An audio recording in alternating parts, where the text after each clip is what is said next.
Vijayanagara channel ವೀಕ್ಷಕರಿಗೆ ನಮಸ್ಕಾರ. ವಿಜಯನಗರ ವಾರ್ತೆಗಳಿಗೆ ಸ್ವಾಗತ. ಮುಖ್ಯಾಂಶಗಳು.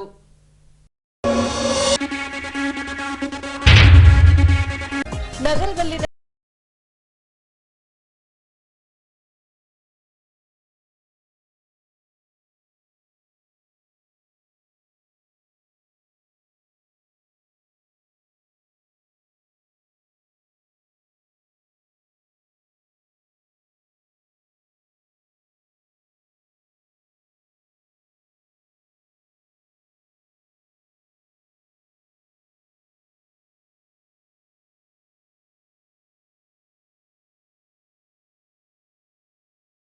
ನಡೆದ ಅವಘಡ, ಒಬ್ಬ ಸ್ಥಳದಲ್ಲೇ ಸಾವು, ಮತ್ತೊಬ್ಬ ಆಸ್ಪತ್ರೆಯಲ್ಲಿ ಸಾವು. ಈಗ ವಾರ್ತೆಗಳ ವಿವರ. ಅಂಗನವಾಡಿ ನೌಕರರ ಸಾಧಕ ಬಾಧಕಗಳ ವಿಷಯ ಕುರಿತಾಗಿ ಹೊಸಪೇಟೆ ನಗರದಲ್ಲಿ ಅಂಗನವಾಡಿ ನೌಕರರ 8ನೇ ರಾಜ್ಯ ಮಟ್ಟದ ಸಮ್ಮೇಳನವನ್ನು ಹಮ್ಮಿಕೊಳ್ಳಲಾಗಿತ್ತು. 3 ದಿನಗಳ ಕಾಲ ಕೈಗೊಂಡ ಈ ಸಮ್ಮೇಳನದಲ್ಲಿ ಸಾವಿರಾರು ಅಂಗನವಾಡಿ ನೌಕರರು ಪಾಲ್ಗೊಂಡು ಸಮಾನ ಕೆಲಸಕ್ಕೆ ಸಮಾನ ವೇತನ ನೀಡುವಂತೆ ಸರ್ಕಾರಕ್ಕೆ ಆಗ್ರಹಿಸಿದ್ದಾರೆ. ಅಂಗನವಾಡಿ ನೌಕರರ 8ನೇ ರಾಜ್ಯ ಸಮ್ಮೇಳನದ ನಿಮಿತ್ತ ನೆಹರು ಕಾಲೋನಿಯಲ್ಲಿ ಬರುವ ಸಹಕಾರಿ ಕಲ್ಯಾಣ ಮಂಟಪದಿಂದ ಜೈಬಿ ವೃತ್ತದವರೆಗೆ ಬೃಹತ್ ರ್ಯಾಲಿ ಕೈಗೊಳ್ಳಲಾಗಿತ್ತು. ಹೀಗೆ ಪ್ರಮುಖ ರಸ್ತೆಗಳ ಮೂಲಕ ಸಾಗಿ ಬಂದ ರ್ಯಾಲಿಯಲ್ಲಿ ಜಾನಪದ ಕಲಾ ತಂಡಗಳು ಮೇಳೈಸಿದವು.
ಹೀಗೆ ರ್ಯಾಲಿಯು ಜೈವಿ ವೃತ್ತಕ್ಕೆ ಆಗಮಿಸಿದ ನಂತರ ಬಹಿರಂಗ ಸಭೆ ನಡೆಸಲಾಗಿ ಸಂಘದ ಅಖಿಲ ಭಾರತ ಅಧ್ಯಕ್ಷೆ ಎಆರ್ ಸಿಂಧೂರವರು ಮಾತನಾಡಿ, ಉದಾರೀಕರಣ ನೀತಿಗಳ ನಂತರದಲ್ಲಿ ಕಲ್ಯಾಣ ಕಾರ್ಯಕ್ರಮಗಳಿಗೆ ಮಾಡುವ ವೆಚ್ಚವನ್ನು ಕಡಿತಗೊಳಿಸಲಾಗುತ್ತಿದೆ.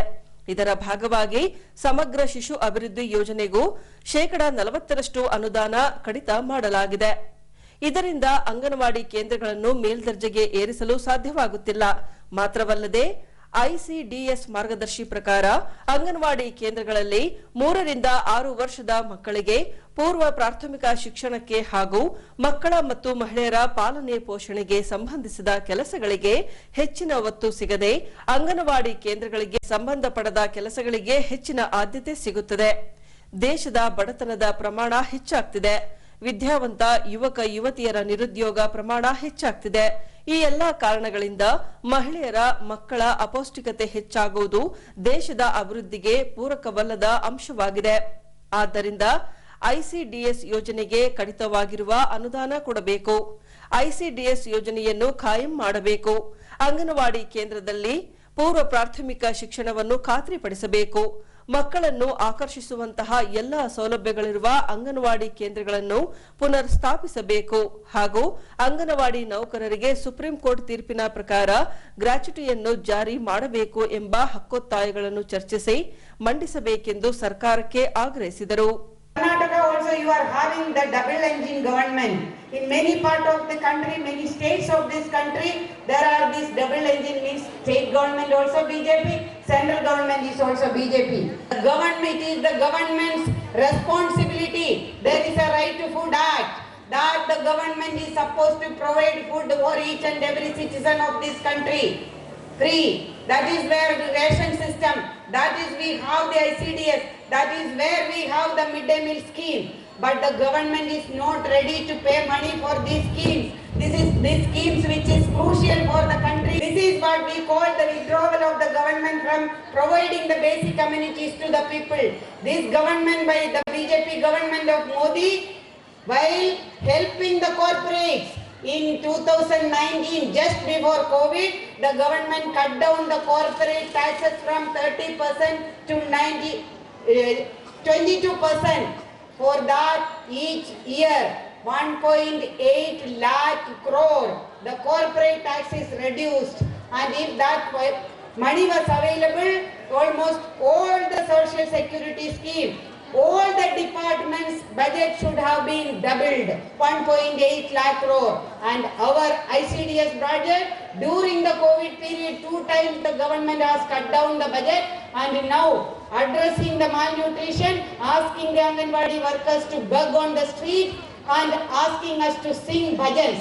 This is the policy of the BJP government, and our federation and the CITU is hell-bent to oppose these policies and make them defeat. That before the next budget in February, 1st February next budget will come.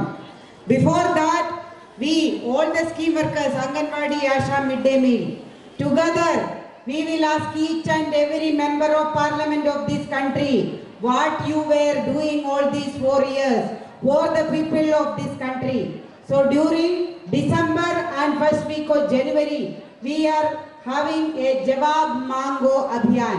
We will ask for the answers. Each and every MP of this country, we will prepare a report card.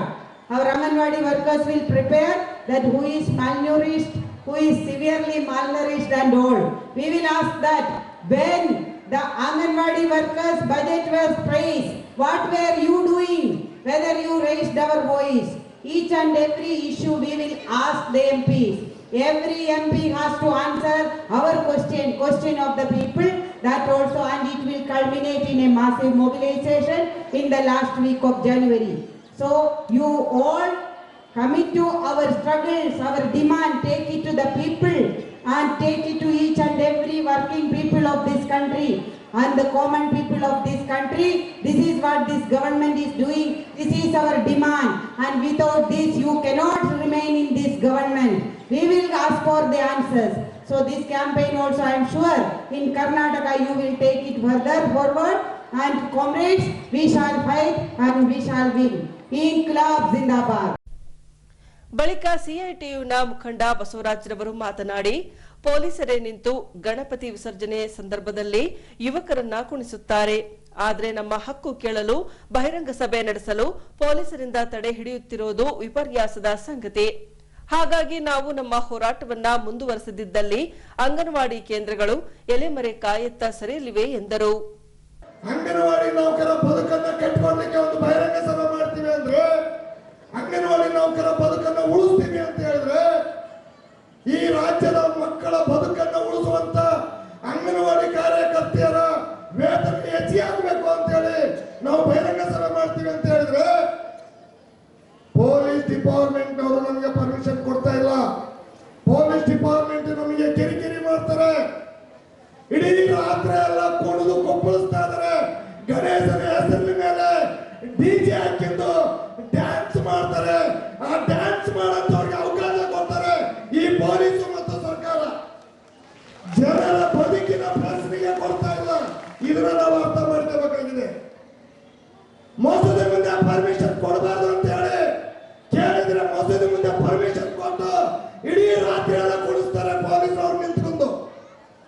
ಆದ್ರೆ ಅಂಗನವಾಡಿ ಅವರ ಬದುಕನ್ನ ಕಟ್ಕೊಳ್ಬೇಕು ಅಂತ ಹೇಳಿ ನಾವು ಸಭೆ ಮಾಡ್ತೀವಿ ಅಂತ ಹೇಳಿದ್ರೆ ಪರ್ಮಿಷನ್ ಕೊಡ್ತಾ ಇಲ್ಲ. ಉದ್ದೇಶ ಏನಂತ ಹೇಳಿದ್ರೆ, ಇವತ್ತು ಅಂಗನವಾಡಿ ನೌಕರ ಸಂಘಟನೆಯನ್ನ ಮುರಿಲಿಕ್ಕೆ ಹೊಂಟಿದ್ದಾರೆ. ಅಂಗನವಾಡಿ ನೌಕರ ಸಂಘ ಒಗ್ಗಟ್ಟನ್ನ ಒಡೆಯಲಿಕ್ಕೆ ಹೊಂಟಿದ್ದಾರೆ. ಅಂಗನವಾಡಿ ನೌಕರ ಸಂಘ ಇವತ್ತು ಪೂರ್ತಿಯಾಗಿ ನಿರ್ನಾಮ ಮಾಡಬೇಕು ಅಂತ ಹೇಳಿ ಇವತ್ತು ರಾಜ್ಯ ಸರ್ಕಾರ ಇವತ್ತು ಒಂದಾಗ್ತಾ ಇದೆ. ನಾವು ಅರ್ಥ ಮಾಡ್ಕೋಬೇಕಾಗಿದೆ. ಅಂಗನವಾಡಿ ಕಾರ್ಯಕರ್ತರು ನಾವು ಇವತ್ತು ಸಂಘ ಕಟ್ಟಿರೋದು ನಮ್ಮ ಬದುಕಿನ ಪ್ರಶ್ನೆಗಾಗಿ, ಸಂಘ ಕಟ್ಟಿರೋದು ನಮ್ಮ ಮುಂದಿನ ಮಕ್ಕಳ ಭವಿಷ್ಯದ ಪ್ರಶ್ನೆಗಾಗಿ. ಈ ಪ್ರಶ್ನೆಗಾಗಿ, ನಮ್ಮ ಬದುಕಿನ ಪ್ರಶ್ನೆಗಾಗಿ ನಾವು ಒಗ್ಗಟ್ಟಾಗಬೇಕಾಗಿದೆ. ನಮ್ಮ ಸಂಘ ಉಳಿಸಬೇಕಾಗಿದೆ. ನಮ್ಮ ಹೋರಾಟವನ್ನ ಹೆಚ್ಚು ನಡೆಸಬೇಕಾಗಿದೆ.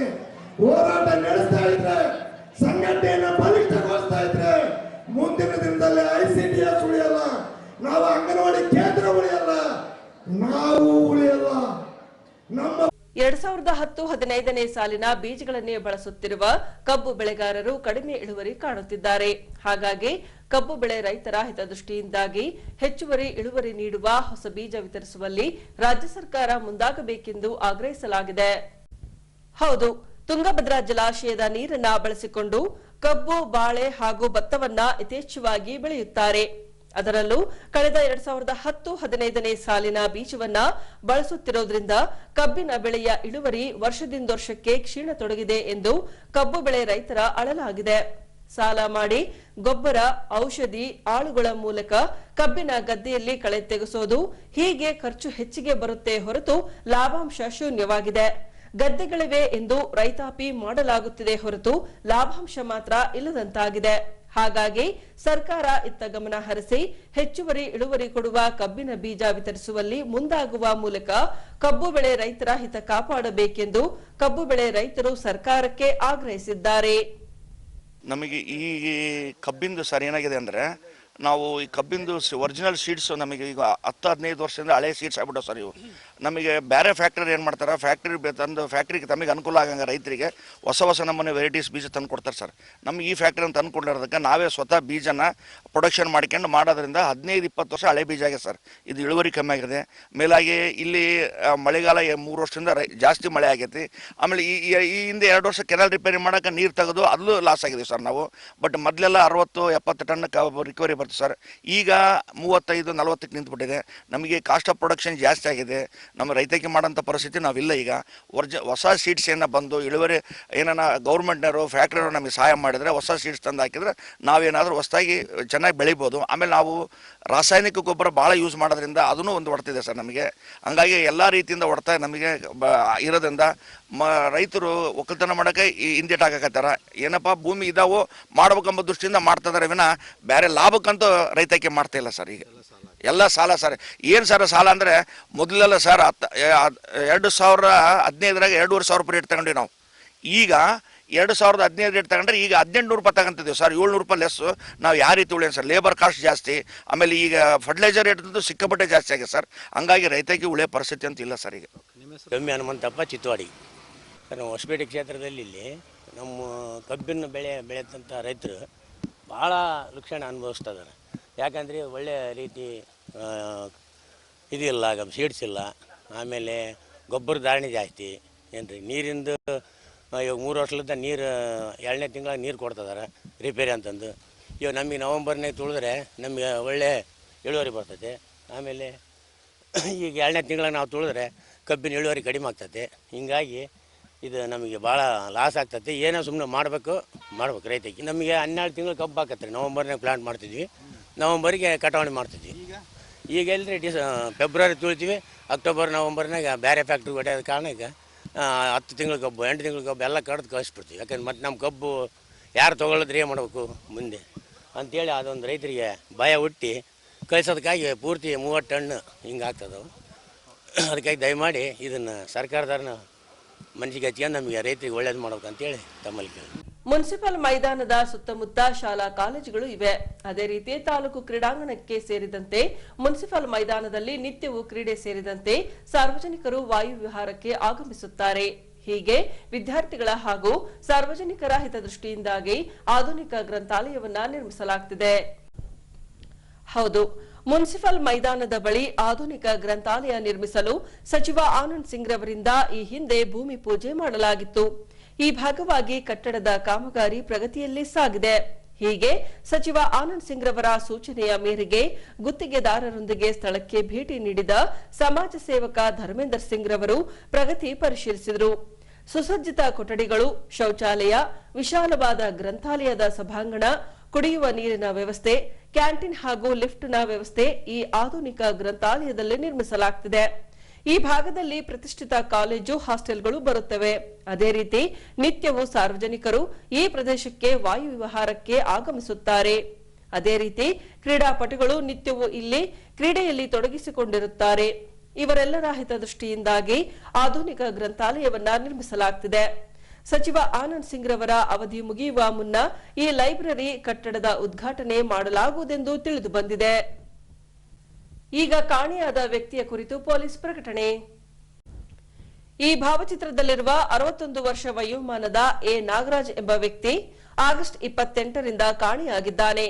3ನೇ ವಾರ್ಡ್ ಪಟೇಲ್ ನಗರದ ಮಲ್ಲಿಗೆ ಆಸ್ಪತ್ರೆಯ ಹಿಂಬದಿಯ ನಿವಾಸಿಯಾಗಿದ್ದ ಈ ವ್ಯಕ್ತಿ ಕಿರಾಣಿ ಅಂಗಡಿ ವ್ಯಾಪಾರ ಮಾಡುತ್ತಿದ್ದ. ಆಗಸ್ಟ್ 28ರಂದು ಮನೆಯಿಂದಾಚೆಗೆ ಹೋಗಿರುವ ನಾಗರಾಜ್ ಈವರೆಗೂ ಮರಳಿ ಮನೆಗೆ ಬಂದಿರುವುದಿಲ್ಲ. ಕನ್ನಡ ಮತ್ತು ತೆಲುಗು ಭಾಷೆ ಮಾತನಾಡಬಲ್ಲ ಈ ವ್ಯಕ್ತಿ ಯಾರಿಗಾದರೂ ಕಂಡು ಬಂದಲ್ಲಿ ಸಮೀಪದ ಪೊಲೀಸ್ ಠಾಣೆಗೆ ಮಾಹಿತಿ ರವಾನಿಸುವಂತೆ ಹೊಸಪೇಟೆ ಪಟ್ಟಣ ಪೊಲೀಸ್ ಠಾಣೆಯಿಂದ ಸಾರ್ವಜನಿಕ ಪ್ರಕಟಣೆ ಹೊರಡಿಸಲಾಗಿದೆ. ಟಿಬಿ ಡ್ಯಾಂನಲ್ಲಿ ಮಹಾಗಣಪತಿ ಉತ್ಸವ ಆಚರಣಾ ಸಮಿತಿಯಿಂದ ಪ್ರತಿ ವರ್ಷ ಗಣೇಶ ಉತ್ಸವ ಮಾಡಿಕೊಂಡು ಬರಲಾಗುತ್ತಿದೆ. ಹೀಗೆ 11ನೇ ದಿನದಂದು ಗಣೇಶನ ವಿಗ್ರಹವನ್ನ ವಿಸರ್ಜನೆ ಮಾಡುವ ಸಂದರ್ಭದಲ್ಲಿ ಕ್ರೇನ್ನಲ್ಲಿ ಸಿಲುಕಿದ ಒಬ್ಬ ಬಾಲಕ ಸ್ಥಳದಲ್ಲಿ ಮೃತಪಟ್ಟಿದ್ದಾನೆ. ಇನ್ನೊಬ್ಬ ಬಾಲಕ ಚಿಕಿತ್ಸೆ ಫಲಕಾರಿಯಾಗದೆ ಕೊಪ್ಪಳದ ಸರ್ಕಾರಿ ಆಸ್ಪತ್ರೆಯಲ್ಲಿ ಹಸುನೀಗಿದ ಘಟನೆ ಜರುಗಿದೆ. ಹೌದು, ಟಿಬಿ ಡ್ಯಾಂನಲ್ಲಿ ಮಹಾಗಣಪತಿ ಉತ್ಸವ ಆಚರಣಾ ಸಮಿತಿಯಿಂದ ಪ್ರತಿ ವರ್ಷ ಗಣೇಶನ ವಿಗ್ರಹವನ್ನ ಪ್ರತಿಷ್ಠಾಪಿಸಿಕೊಂಡು ಬರಲಾಗುತ್ತಿದೆ. ಹೀಗೆ ದಿನಾಂಕ 10ರಂದು 11ನೇ ದಿನದ ಗಣೇಶನ ವಿಗ್ರಹದ ವಿಸರ್ಜನಾ ಮೆರವಣಿಗೆ ಕೈಗೊಳ್ಳಲಾಗಿತ್ತು. ಹೀಗೆ ಡಿಜೆ ಸಂಗೀತ ನಾದಕ್ಕೆ ಹೆಜ್ಜೆ ಹಾಕಿ ಸಂಭ್ರಮಿಸುವ ಮೂಲಕ ಯುವಕರಿಂದ ಮೆರವಣಿಗೆ ನಡೆಸಲಾಗಿತ್ತು. ಹೀಗೆ ಮೆರವಣಿಗೆಯು ಟಿಬಿ ಡ್ಯಾಂನ ಕಾಲುವೆಯಲ್ಲಿ ಬರೋಬ್ಬರಿ 34 ಅಡಿ ಎತ್ತರದ ಗಣೇಶನ ವಿಗ್ರಹವನ್ನ ಕ್ರೇನ್ ಮೂಲಕ ವಿಸರ್ಜನೆ ಮಾಡುವ ಸಂದರ್ಭದಲ್ಲಿ ಕ್ರೇನ್ ವಾಲಿಕೊಂಡ ಭಾಗವಾಗಿ 18 ವರ್ಷದ ಯುವಕ ಸ್ಥಳದಲ್ಲೇ ಸಾವಿಗೀಡಾಗಿದ್ದಾನೆ. ಇನ್ನೊಬ್ಬ 18 ವರ್ಷದ ನಿಖಿಲ್ ಸಾಯಿ ಎಂಬ ಯುವಕನನ್ನ ಚಿಕಿತ್ಸೆಗೆಂದು ಕೊಪ್ಪಳದ ಜಿಲ್ಲಾಸ್ಪತ್ರೆಗೆ ದಾಖಲಿಸಲಾಗಿ ಚಿಕಿತ್ಸೆ ಫಲಕಾರಿಯಾಗದೆ ಸಾವಿಗೀಡಾಗಿದ್ದಾನೆ. ಈ ಕುರಿತಾಗಿ ಟಿಬಿ ಡ್ಯಾಂ ಪೊಲೀಸ್ ಠಾಣೆಯಲ್ಲಿ ಪ್ರಕರಣ ದಾಖಲಿಸಿಕೊಳ್ಳಲಾಗಿ ಕ್ರೇನ್ ಚಾಲಕ ಹಾಗೂ ಮಹಾಗಣಪತಿ ಮಂಡಳಿಯವರ ವಿರುದ್ಧ ಎಫ್ಐಆರ್ ದಾಖಲಿಸಿಕೊಳ್ಳಲಾಗಿದೆ ಎಂದು ಜಿಲ್ಲಾ ಪೊಲೀಸ್ ವರಿಷ್ಠಾಧಿಕಾರಿ ಡಾಕ್ಟರ್ ಅರುಣ್ ರವರು ಮಾಧ್ಯಮಗಳಿಗೆ ಮಾಹಿತಿ ನೀಡಿದ್ದಾರೆ. ನಿನ್ನೆ night TB dam police station ವ್ಯಾಪ್ತಿನಲ್ಲಿ ಇವಿ ಕ್ಯಾಂಪ್ನಲ್ಲಿ ಇಟ್ಟಿರುವ ಗಣೇಶ ಅವರನ್ನು ವಿಸರ್ಜನೆ ಮಾಡುವ ಸಂದರ್ಭದಲ್ಲಿ ಅದು ಗಣೇಶ ಭಾಳ ದೊಡ್ಡ 34 ಅಡಿ ಎತ್ತರದ ಗಣೇಶ ಇರೋದ್ರಿಂದ ಅದನ್ನು ಕ್ರೇನ್ನಲ್ಲಿ ಎತ್ತುವಾಗ ಕ್ರೇನ್ ಸ್ಲಿಪ್ಪಾಗಿ ಸ್ಕಿಡ್ ಆಗಿ ಒಂದು ಸೈಡಾಗಿ ಬಿದ್ದಿದೆ. ಆ ಸಂದರ್ಭದಲ್ಲಿ ಅಲ್ಲಿದ್ದ ಇಬ್ಬರ ಮೇಲೆ ಆ ಕ್ರೇನ್ ಬಿದ್ದಿದೆ. ಅದರಲ್ಲಿ ಒಬ್ಬರು ಅಲ್ಲೇ ಸ್ಪಾಟ್ನಲ್ಲಿ ಡೆತ್ ಆಗಿದ್ದಾರೆ. ಇನ್ನೊಬ್ಬರು ಸಾಯಿ ಎಂಬವರು ಇವತ್ತು ಬೆಳಗ್ಗೆ ಮತ್ತೆ ಕೊಪ್ಪಲ್ ಹಾಸ್ಪಿಟಲ್ನಲ್ಲಿ ಡೆತ್ ಆಗಿದ್ದಾರೆ. ಇದರ ಸಲುವಾಗಿ TB ಡ್ಯಾಮ್ ಪೊಲೀಸ್ ಸ್ಟೇಷನ್ನಲ್ಲಿ ಕ್ರೈಮ್ ನಂಬರ್ 32/22 ಅಂಡರ್ ಸೆಕ್ಷನ್ 287, 338, 304 ಅಡಿನಲ್ಲಿ ಆರ್ಗನೈಸರ್ ಮತ್ತು ಟ್ರೈನ್ ಡ್ರೈವರ್ ಮೇಲೆ ಕೇಸ್ ದಾಖಲಾಗಿದೆ. ಕಾನೂನು ರೀತಿಯಲ್ಲಿ ಮುಂದೆ ಕ್ರಮ ತಗೊಳ್ಳಲಾಗಿದೆ. ಈಗ ಪೊಲೀಸ್ ಪ್ರಕಟಣೆ. ಎಷ್ಟೇ ಹಳೆಯ ಬಂಗಾರವಿರಲಿ, ಪಾಲಿಶ್ ಮಾಡಿದ ಮೇಲೆ ಹೊಸದೇ ರೀತಿಯಲ್ಲಿ ಕಾಣ್ತದೆ ತಾಯಿ, ನೋಡಿ.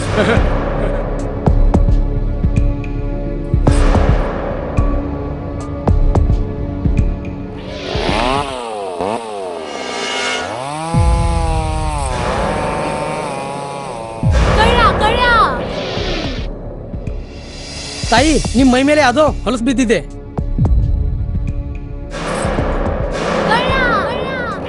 ಇಲ್ಲಿ ತಾಯಿ, ನಾನು ಪೊಲೀಸ್. ಅಲ್ಲಿ ಮುಂದೆ ದಾರಿಲಿ ದೊಡ್ಡ ಗಲಾಟೆ ಆಗಿದೆ, ಮತ್ ನೀವು ಇಷ್ಟೆಲ್ಲ ಒಡವೆ ಹಾಕೊಂಡು ತಿರುಗಾಡ್ತಾ ಇದ್ದೀರಾ. ಈ ಒಡವೆಗಳನ್ನ ಈ ವಸ್ತ್ರದಲ್ಲಿ ಕಟ್ಟಿ ಪರ್ಸ್ನಲ್ಲಿ ಇಡಿ. ಹಾಕಿ ಪರ್ಸ್ನಲ್ಲಿ ಇಡೋಣ. ಅಲ್ಲೇ ಮುಂದ್ಗಡೆ ಆಗಿದೆ. ಇದು ತಗೊಳ್ಳಿ ತಾಯಿ, ನಾನು ಬರ್ತೀನಿ. ಈ ಕಡೆಯಿಂದ ಹೋಗಿ.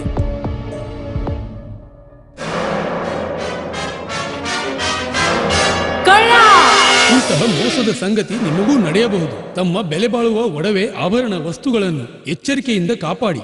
ಯಾವುದೇ ಮಾತುಗಳಿಗೆ ಮರುಳಾಗಬೇಡಿ. ಸಂಶಯಾಸ್ಪದ ರೀತಿಯಲ್ಲಿ ಯಾರಾದರೂ ಕಂಡು ಬಂದರೆ ಸಮೀಪದ ಪೊಲೀಸ್ ಠಾಣೆಯನ್ನು ಸಂಪರ್ಕಿಸಿರಿ. ಈಗ ಕೊನೆಯಲ್ಲಿ ಮತ್ತೊಮ್ಮೆ ವಾರ್ತೆಗಳ ಮುಖ್ಯಾಂಶಗಳು.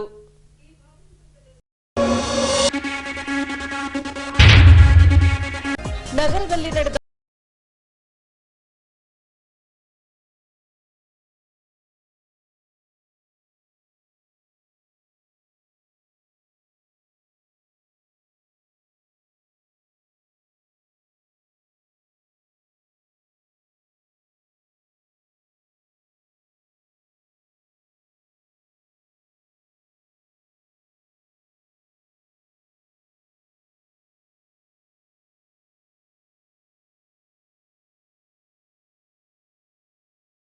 ನಡೆದ ಅವಘಡ, ಒಬ್ಬ ಸ್ಥಳದಲ್ಲೇ ಸಾವು, ಮತ್ತೊಬ್ಬ ಆಸ್ಪತ್ರೆಯಲ್ಲಿ ಸಾವು.